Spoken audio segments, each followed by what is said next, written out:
I haven't been in a group for 1,000 years. I'm about the business of Jody Watley. They have to mention me.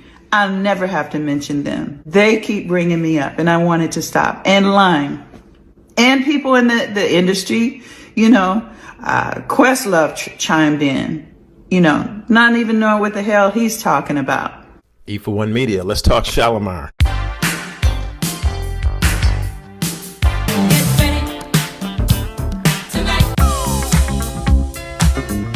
One of the groups of the late 1970s, early 80s that gets recognized, but they really don't get mentioned. Like we always mention groups like the Whispers, or that came out of the 70s and made that transition into the 80s, right?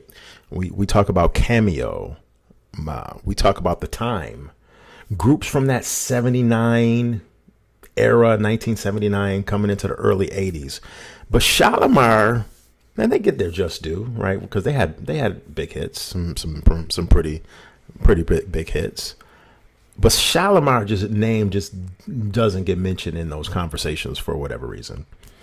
And I feel that Shalamar had two highly successful artists in the group, Jody Watley and Howard Hewitt, who spawned off from the group and had massive solo careers.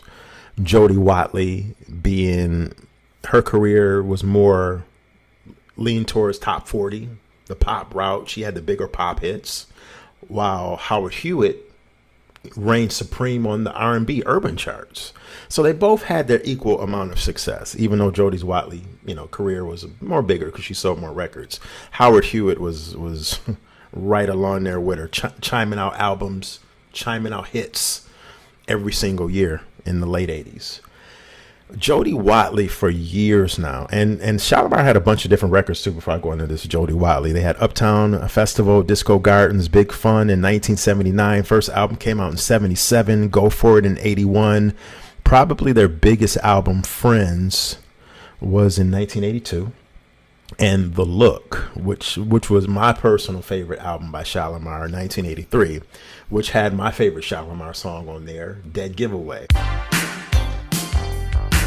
which was a very, very slept on hit that they had. Dead Giveaway was my joint. That was my jam. I love that new wave keyboard synth sound. But Jody Watley for years now, Shalamar didn't have the amicable great breakup. Shalamar didn't part on nice terms. They just didn't. And Jody Watley has notoriously for years now been straight up shitting on Howard Hewitt. I mean, this is going back almost 30 years, I would say. Like, this has literally been going on. Let's go on this little voyage right here as I continue to talk about Shalamar. Jody Watley, at first I was going to title this video, Why is Jody Watley? Or I was going to use the caption of something about Jody Watley being bitter. And Jeffrey Daniel, was the third member of the group.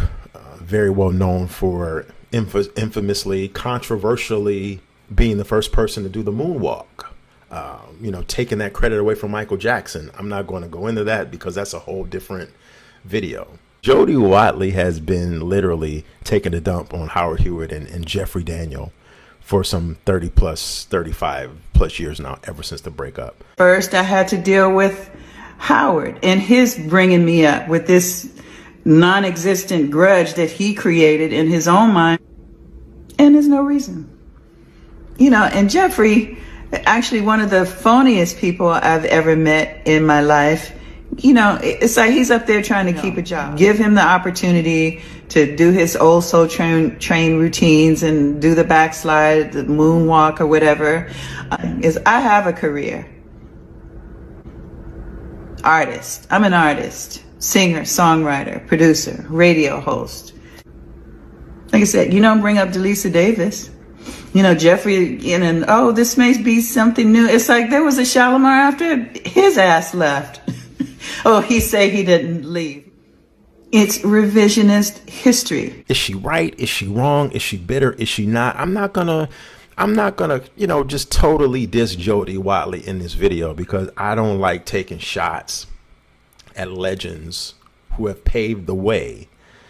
What I will say is that Jody Watley's tone in the video that you just saw a couple of seconds ago does come off just a little bit scorned right there. But on the flip side, maybe Jody is just tired of always having her name brought up in these circles of why is she the one that's keeping a Shalamar reunion from taking place?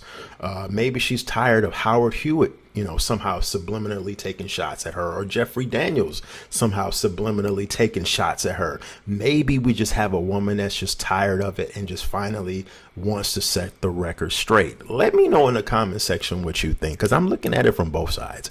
I can't say that Jody is bitter, because Jody had massive hits in the late 80s. I mean, Friends, that was a big hit. Jody literally has had #1 top 5 hits on the pop charts after she left. Her biggest success was after she left Shalamar.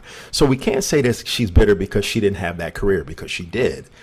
And in defense of Howard Hewitt, I mean, listen, every woman in the world in the 1980s, 90s wanted Howard Hewitt. I mean, Howard Hewitt at the time married one of the most gorgeous and finest women of all time, in Nia Peoples, who used to be on the show Fame back in the day. If you remember Fame, I'm gonna live forever. Nia Peoples was, I think she was Filipino or something of that nature. She's fine. Howard Hewitt at the time backed one of the finest women in the game in Nia Peoples. Shout out to Nia Peoples, wherever you are. But what do you think about Jody? Is she bitter? Is she scorned? Is she just tired of getting the vitriol from the Shalamar fans and from Howard Hewitt and Jeffrey Daniel? I'm just throwing it out in the atmosphere because I want to know. I'm not going to slander, Miss Watley. Jody Watley still looking pretty good at her age, aging pretty nicely. If you do remember, Jody Watley posed in Playboy some 30-something years ago, looking good. Let me know in the comment section what you think about this whole topic. I really want to know. E for One Media.